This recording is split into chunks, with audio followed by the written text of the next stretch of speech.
What's good, everybody? Artemis TCG here, and here are 5 deck building mistakes you are making that are losing you games. The last one can be quite a bitter pill to swallow. Kicking it off at number 5 is that you refuse to net deck.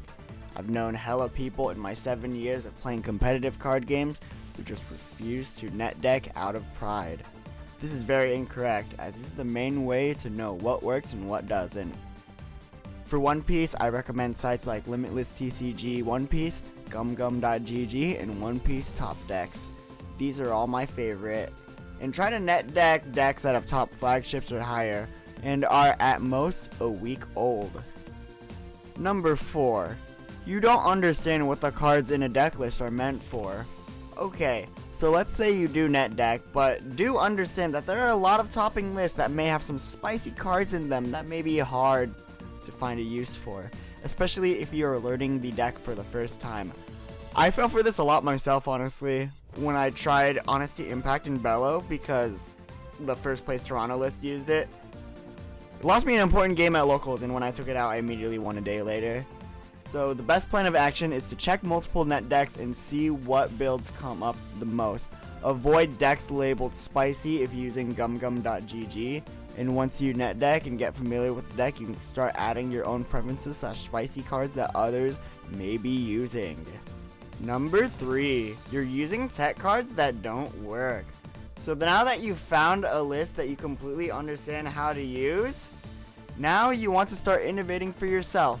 But a big mistake someone made at my locals is that they want to be unique and counter the meta.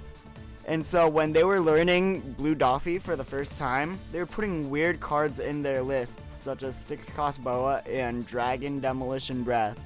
The problem is, a lot of cards may seem appealing, for instance a Charlotte Cracker in Bella Betty, can actually really hinder your deck's potential. First, ask yourself why other lists aren't playing these cards. Check their synergy with your leader. What is your leader's win condition, and do they help contribute to that? Are they consistent? Can they be searched? There are many other questions, the list goes on, but I think these are the most important ones. Let's just take what I mentioned for example. Charlotte Cracker might seem amazing in Bella Betty, but the problem is the fact that he is a non-revolutionary army character who doesn't do anything right away can mess with situations such as discarding for leader ability and missing searches and plays for your Ivankovs and your stage. And what if you don't have Dawn to attach, or have more life than your opponent? You're not going to have the double attack that makes him so appealing. Why not use more consistent pieces such as Lindbergh Morley or even 8-cost Dragon? Number 2, your counter ratios are off. If you find yourself breaking a lot and losing because you have no counter, or even having no plays because all you have is like counter in hand, then it may be because of your ratios. Many decks follow a certain number of ratios of 1k counters, 2k counters, and bricks. Not every deck will have the same ratios, and some decks will brick more often than others. But it's up to the player to find ways to mitigate situations where they're completely bricked by cutting down on top end or aggressive cards, and the opposite also applies. It's up to you to adjust your build to run more top end if you're struggling to close out games. All in all, do play with ratios in moderation. Don't completely mess up the leader's win condition to add more counter if it's not needed. Like, you don't need 16 2Ks in Bella Betty.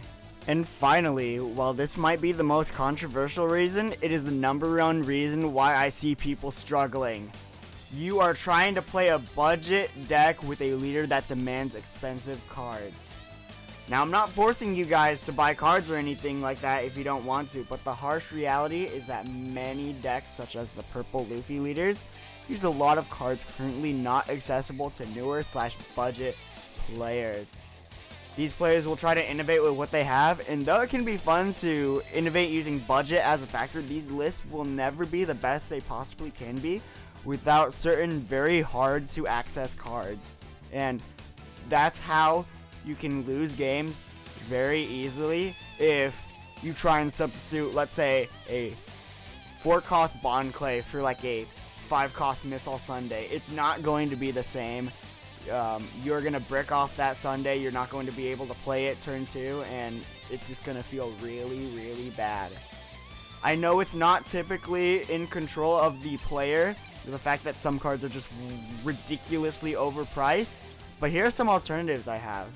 You can ask your locals if you can print proxies of cards you don't own.